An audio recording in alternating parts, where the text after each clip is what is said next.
Hey, what's up, guys? This is gonna be a quick recap of the Royal Rumble. Basically, I thought this was a two-match pay-per-view. I thought CM Punk and Dolph Ziggler was a hell of a world title match.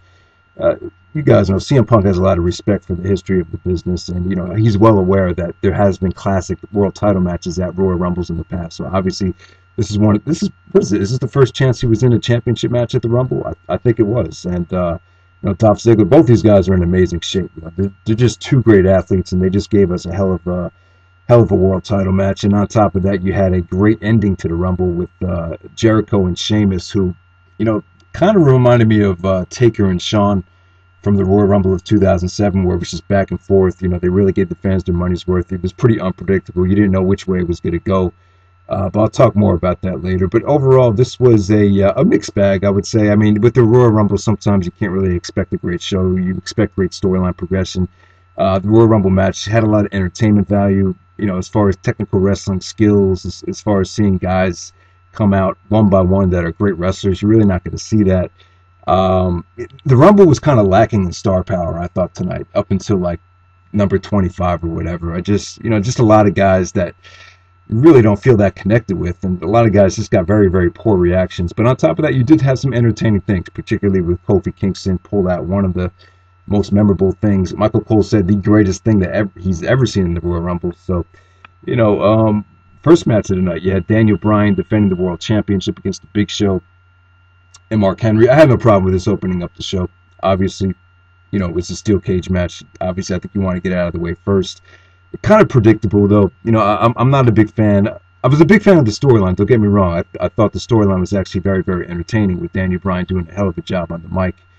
But considering this is the Royal Rumble, I just think back to Angle and Benoit and some of the classic one-on-one world title matches. You have Daniel Bryan as the champion. I just saw this as such an opportunity, for Danielson to have a one-on-one technical wrestling match with maybe a guy like Ziggler or maybe a guy like Sheamus or something like that. But obviously they're going to play with that maybe at WrestleMania. So yeah, I don't know. Triple threat steel cage match. It was fun and everything. It was short. It pretty much ended pretty soon, actually. Like, it was pretty much over before it really got going.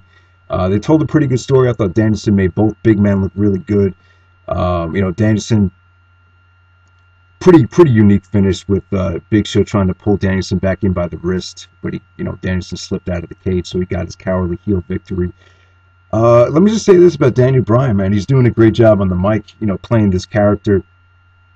I would say he's really good right now. I would say besides Punk, I just might say I think he's probably the most charismatic guy on the mic right now. I know some people are going to throw the Miz out there. Well, obviously Jericho's back now, but this guy's doing a hell of a job. And I don't know where that rumor came from that he had no charisma. I don't know. I guess people with the Benoit comparisons, maybe that's where it came from. I'm not sure, but Danielson's doing a great job overall, man. He's got a lot of charisma, and I'm definitely happy. I'm so happy right now with where this company is going with the world title scene. So.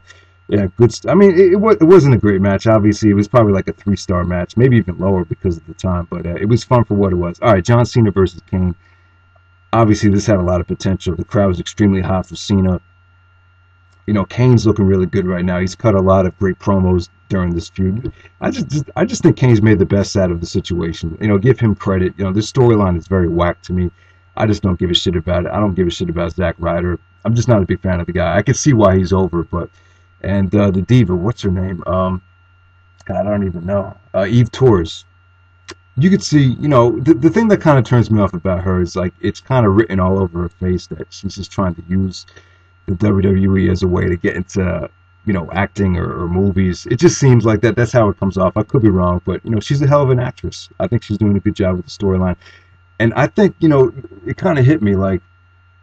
I think Cena could really use like that bitch type of girl, like in a storyline to get some more of the fans on his side. I think that's something that they WWE really never experimented with, and I think that could have helped Cena out, particularly back in the day. It's too late to do it now, but fuck it, maybe 2006, 2007, Stephanie McMahon and Cena, that could have been some type of feud or whatever. But yeah, like I said, Kane Cena ended in a no finish. Maybe they can have a match at Elimination Chamber because I think they had a lot of potential.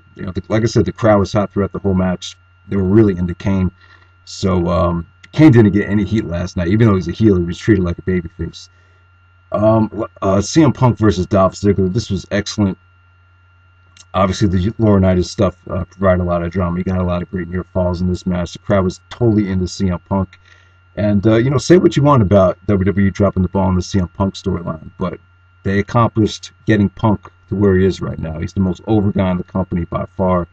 So, it's really not much to complain about with the CM Punk character right now. And, Ziggler looked like $1,000,000. Both these guys are both great athletes. The last couple minutes of this match were extremely exciting. That's pretty much all I can say about it. And we'll see what happens with Laurinaitis tomorrow night. Just really, really good stuff. Definitely a 4-star world title match. Next up, we have the Royal Rumble. Like I said, the Royal Rumble was kind of lacking, I thought, throughout the whole show. They started off with The Miz. I'm not a big fan of The Miz. I definitely think, he's a Jericho ripoff on the mic. But, the Rumble, like I said, the Rumble, man, everyone expected Jericho to win. I was really hoping Jericho would win as a Jericho fan, but at the same time, the more I think about it, there's so much hype behind his return. He really didn't need to win this match. What he did for Sheamus was great. Sheamus, I used to hate Sheamus, but he's just so much more likable and so much more natural as a babyface. Sheamus and Daniel Bryan got screwed last year at WrestleMania, and to think these guys are going to possibly main event WrestleMania this year in the WWE title match, or world title match, I'm very, very happy about it. I think these guys could have a great match. And shout out to Sean Carlton Zero, because I think he called this about a year ago, actually, about Sheamus and Daniel Bryan, or maybe around Money in the Bank time, main eventing WrestleMania. So, yeah, definitely can't wait to see that. Really hope that Jericho and Punk happens. If Jericho's going to be a heel, he definitely should not have won the Royal Rumble. He did a beautiful job tonight. He did a beautiful job because he was so over when he came out, and by the time Sheamus won, the fans turned on him. He just did a great job of, getting the fans to turn on him without even saying anything. Just the way he wrestled the match, he just came off like a legit heel. And as far as in the ring goes, Jericho didn't miss a step. He looked like $1,000,000. Randy Orton, I thought he looked great. He got a great reaction. Obviously, they were in St. Louis. He eliminated the Big Show. But yeah, man, just a fun show. I would say it's tough to kind of rate the Royal Rumble. It definitely wasn't like your 5-star Royal Rumble match, but the stuff at the end between Jericho and Sheamus, one of the most exciting and unpredictable Royal Rumble finishes ever. So that's pretty much it. Hope you guys enjoyed the review, and definitely check out those two matches if you get a chance.